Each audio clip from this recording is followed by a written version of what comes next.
मोदोमबो खायो नालाय लामा लामा जेब्ला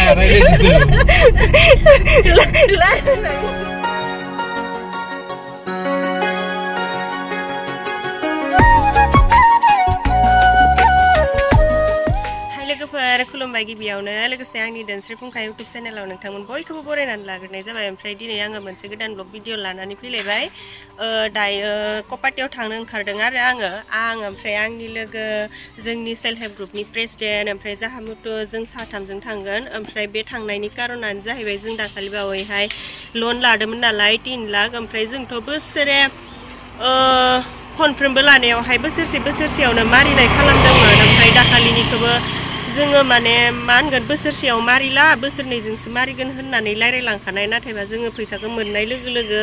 बुंनानै गारबोनो बावगारबाय आरोना दोंदों फायफ्लांबाय जोङो ओमफ्राय दा उनाव खबर लाहरफिनबाला जोंनिखौ बोसोरसेयैनो खालामनानै दोनदों आरोना जों खबर लाहरफिनबाय ओमफ्राय दा जोङो बोसोरसेयाव मारिनो हाया ओमफ्रायो मारिनो हायाबा जोङो थांनानै बुंहैफिननांगौनो बेनिखायनो जोङो दायो थांनो ओंखारबाय आरोना बुंहैफिननो थाखाय 3 लाखखौथ' बोसोरसेयाव मारिफिननायाथ' बारा गोरलै बाथ्रा नङा नालाय बेनिखायनो आरोना ओमफ्रायो बेनि अनगायैबो मोनसे खामानि दंबावो बे मोनसे खामानियानो जाहैबाय बुरि पेन्सन लोगोफोर आङो बुरि पेन्सन बानायनो नागिरदों मा होनोमोनलाय मुथुआ अटल पेन्सन ना मा पेन्सननोहाय मिन्थिला जिखिजाया 60 बोसोर जाखांनायनि उनावहाय पेन्सन मोनगोन आरोना एसे बानायनानै दोनखानोसै सानसेबाबोथ' बुरैखागोन नालाय दाबो एसे बुरैखाबाय जिखिजाया 60 बोसोर जाहैनायसिम एसे मा होनगोन पेन्सन मोनहैनाय जाहैगोन आरो बेफोरखौनो एसे ब्लग लालांसै आरोना आङो दिनैनि दिनावहाय मा जायो मा थायो मोनफैलायबाय नायलांबाय थाबानो मा जायो मा थायो एसे भिडिअ बानायलांबाय थानोसै नोंथांमोना आं भिडिअ नायनो मोजां मोनोब्ला नायलांबानो जाबाय आरोना जोबजासिमनो आरो नायनो मोजां मोनाब्ला ससेल' नायनानै दानना होबाबो जेबो नङा जिखिजाया नायबानो जाबाय आरोना मोजां मोनग्राफोरा ओमफ्राय जोंना प्रेसिडेन्टआ मोनफैबाय दायो जों थांबाय थानोसै जों लांसुरो रायलायनायफोरानो एकदम बोरैबा जानो नागिराहाय बारा स्टेन्डार्डबो रायलायनो रोङाना आङो थांबाय थानोसै ना बुरि पेन्सनखौनो फार्स्ट बानायग्रोनोसै बिनि उनावहायसो जागोन आरो जोंना माबाया नीलकनासो मालाय बेरायनो मोनबाय थायो हाय होनलाय दे हाय दे हाय नै जोङो कपाटि टाउनावहाय मोनफैलायबाय कपाटि सिटियाव नङाबोथ' कपाटि सिटियाव मोनफैलायबाय आरोना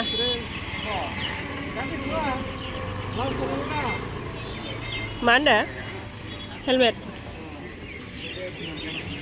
नालाय मुथुलाहानि गारिया अनजिलाहानि गारिया ओरैबादि हाद्रिया बिथिजाय सोरबा मानसिनि सावगारि दोंलायलायलाङो गिलबालु वा मालायसो नीलकना बाम जानो मोनदों आयं जा हेलो हाय दुहा नै जोंनि कपाटिनि स्टेट बेंक बिराद बुरजा फैसा लांफायो जों बे बेंकआवहाय जोंना बेंकनि खामानिया जोब्बाय ओमफ्राय नै मेथाइ लादों आरोना जोङो दावदैबो फानलायलायदों लकेल दावदै दं जोङो बेंकआव थांनाया फैबाय कपाटिनिफ्राय फैबाय ओमफ्राय जोङो कपाटियावहाय साहा लोंबोनो नागिरदोंमोन नाथायबा जों जाय जायगायाव लोंबाय थायो बे हटेला बन्द आरो दिनै ओमफ्राय बेलेगफोरावबो नागिरदोंमोन नाथाय बारा मोजां मोनासै जोङो बिनिखायनो फैबाय नै बाङालि गाव सफैबाय जोङो बेयावहाय बेयावहाय मोनसे फेमास हटेल दङ बाजै दुलुर हटेल बिराद गोथाव मोनो बेयावहाय ओमफ्राय दा जोङो बेयावहाय जालांसिगोन आरोना एसे माबा माबि ओमफ्राय जों मा जायो एसे नायदो ओमफ्राय सोरबाफोर मालाबाफोर बे बाङालिगाव बाजारबोथ' जाबाय थायो नालाय बाङालिगाव सुनिबाराव बाजार जाया ओमफ्राय आरो डेलि मार्केट दङ ओमफ्राय सोरबाफोर माने बाङालिगावआव फैबाथाय साहाफोर लोंनो गोसो जादोंबाथाय नैबे बाजै दुलुर हटेलाव हाबनो बावगारनाङा बेयाव साहा लोंबाथाय लोंबाय थानो गोसो जागोन माबा माबि जाबाथाय जाबाय थानो गोसो जागोन आरोना ओमफ्राय नै जों दायो हाबहैनोसै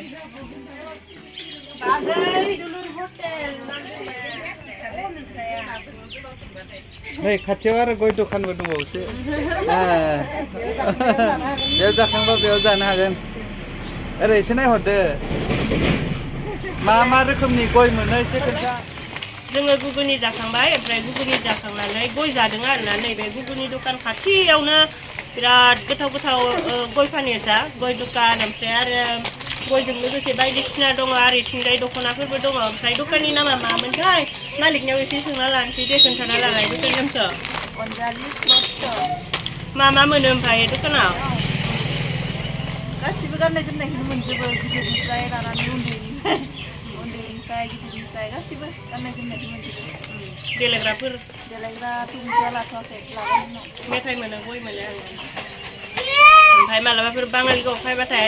बै बाजै दुलुरनि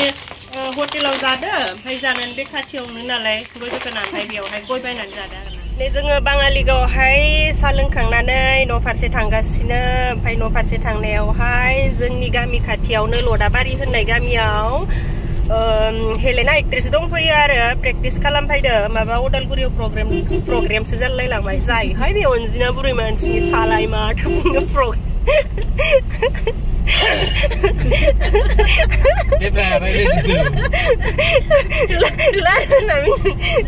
मिनिनानै रायज्लायनो रोंला नामा प्रग्राम दं आरो ओमफ्राय प्रेक्टिस खालामफैदों आरोना जोंथिंजाय ओमफ्राय एसे हाबलांनो नागिरदों एसे फेमास एक्ट्रेसफोरजों फट' लानो मोनबा गोसोफोरा एसे गोजोननाय मोनो नालाय ओमफ्राय लालांसै आरोना आं फट' लालांथ'नो ओमफ्राय भिडिअबो एसे लानानै देखायलांसै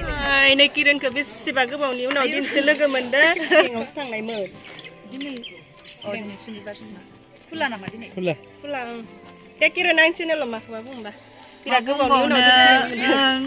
गोबावनि उनाव दिनै लोगो मोनदों ओमफ्राय बिराद मोजां मोनबाय लोगो मोननानै congratulations 100k subscribers जानायनि 100k नि पार्टियाव मोसानांगोन किन्तु सिलभार प्ले बाटन मोननायनि congratulations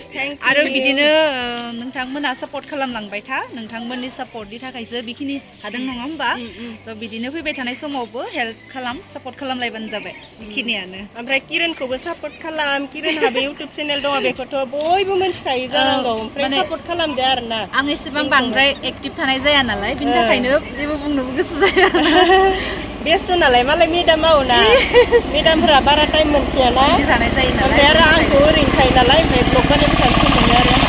ओमफ्राय दाखालि बावैहाय कमेन्टआव बिदि फैदोंमोन आरो लुटु एक्टरहा चेनेल दंना गैया होननानै ओमफ्राय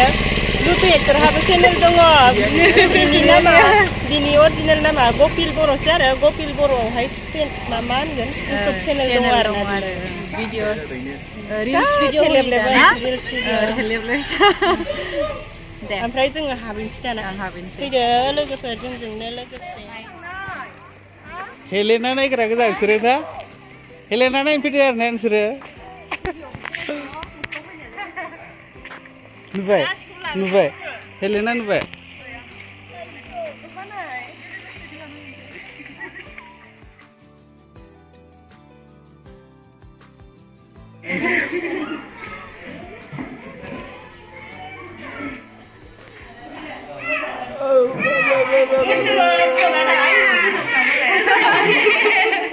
आङो मेंनानैसो दं गोलोमनानैसो मोसाबाय दं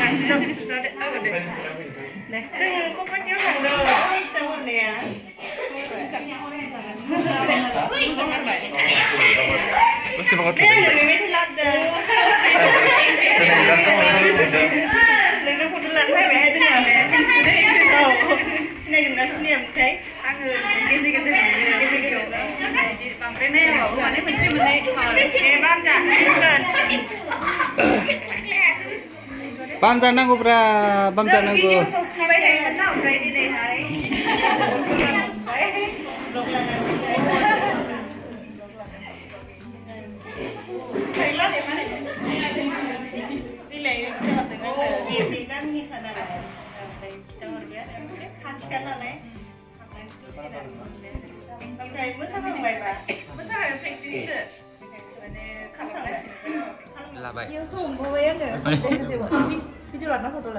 Video ba?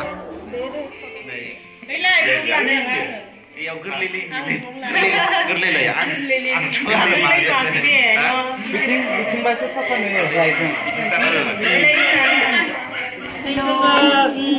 बेंकआव थांनाया फाय बहाबा मोनफायबाय जों बेंकआवसो थांदोंमोन दि ओमफ्राय हेलिना एक्ट्रेसखौ लोगो हमनो होननानै लोगो मोनबाय ओमफ्राय दा आङो आंनि ब्लगाव मा हायो एसे बुंनोसै आरोना नोंखौ जोंनिथिं फैनानै गोसोफोरखौ माबोरै मोनदों एसे बुंनानै होदो। खुलुमबाय बयनिसिमबो धनस्रि फुंखानि इउटुब चेनेलाव जेसेबां साबस्क्राइबार्स दं बयखौबो खुलुमनाय बावहरग्रोबाय। अनजिमाया दिनै आंखौ लोगो हमफैदों गोदाबारियाव ओमफ्राय बेवहाय फैनायखाय अनजिमाया मिथिनानै लोगो हमफैदों ओमफ्य थेंक इउ सो माच बेनि थाखाय आरो जाग्रा बेसादफोरबो लाबोदों बेनि थाखाय